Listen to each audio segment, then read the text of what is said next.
I'm just a bill, yes I'm only a bill, and I'm sitting here on Capitol Hill.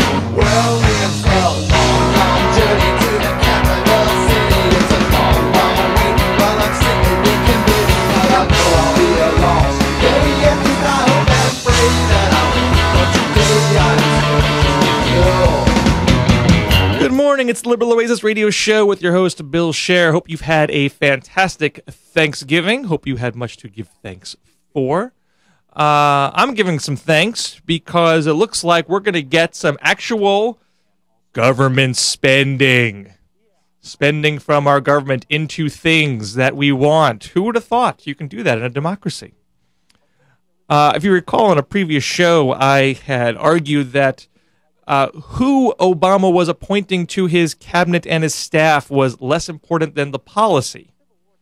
There have been some consternation amongst folks on the left that you're not seeing too many rock-ribbed liberals as part of that cabinet. You've had some folks who arguably are in part to blame for the mess that we're in. Folks like Larry Summers, for example, who, along with his mentor Robert Rubin, were behind some of the deregulation in the late 90s that contributed to the economic crisis. But you also heard Obama deliver a weekly address last Saturday laying out plans for a huge economic stimulus plan to create or save 2.5 million jobs and get the ball rolling on our critical infrastructure needs, some of which you talked about last week, not just roads and bridges, but also clean energy, energy efficiency, transportation, high-speed rail, smart grids, so we can more efficiently transport electricity throughout the country, even sell power back into the grid, make some money for yourself if you're energy efficient, things of that nature. That is no small thing. This is something that arguably is as big as creating Social Security or creating Medicare. It would be a transformational shift in what we see the role of our government. And he is basically putting the pressure on the new Congress to put such a bill on his desk on day one of his presidency. You would instantaneously transform the role of our government in a 24-hour period. All the things that Obama was talking about in the campaign that he wanted to see an active government move on would begin immediately. I can't overstate the importance of that. So if he's having, so I don't really care who his minions are that implement that strategy as long as that's the strategy.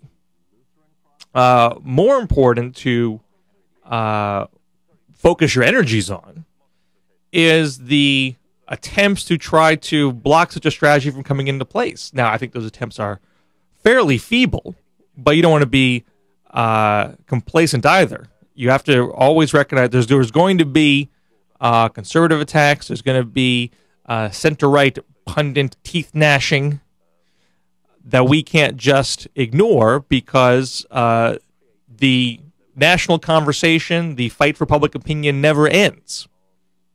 So you saw, for example, you saw Republicans actually make two contradictory arguments in the past few days. You saw Judd Gregg, the Republican senator from New Hampshire, start sweating, well, this is going to amount to $1 trillion deficit, pressing too big a fiscal hole, which ignores that the types of investments that we're talking about here are investments. The whole idea is that they would stimulate the economy. Part of the reason why there's fears of there's going to be a deficit one way or another. Let's not get around that. You don't stimulate the economy without running up a short-term deficit. That's the idea. You're putting more into the economy than you're taking back. But the idea is to do it in a way that it's fiscally responsible in the long run because you're investing in things that have long-term payoffs. So just waving around a scare number is not really relevant. It would be a legitimate debate to have, to say, hey, I don't think the things you're going to put money in are going to pay off. Hey, if you want to have a debate, let's have it. Argue that high-speed rail is not going to work. Argue that the smart grid is a foolish notion. We can have that discussion. But it's not a serious debate just to flash a $1 trillion deficit number as if that is the end of the matter, because it ignores the possibility that Obama's basing the plan on, which is, hey, this is going to stimulate the economy. This is going to put more money in people's pockets in the end. This is going to create jobs, expand the tax base, grow the economy. And so over time, short and long run, you're going to generate additional tax revenue because these things have a multiplier effect. That's the argument. So there's that attempt. There's that attempt to waive the scare deficit numbers. And you have also John Boehner in the House Republican minority saying government spending is a bad idea in and of itself, and there should be more tax cuts.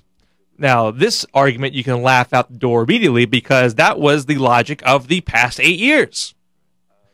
That there should not be active government, that there should be tax cuts skewed to the wealthy, because those folks, you got to put more money in their pockets because they're the ones that invest and create jobs. Well, that did not work. That ideology has been tried and it failed.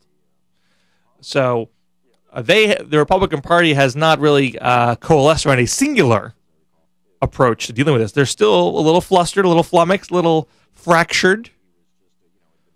But they're just going to try every argument they have to see what sticks, and we should be cognizant of what they are doing.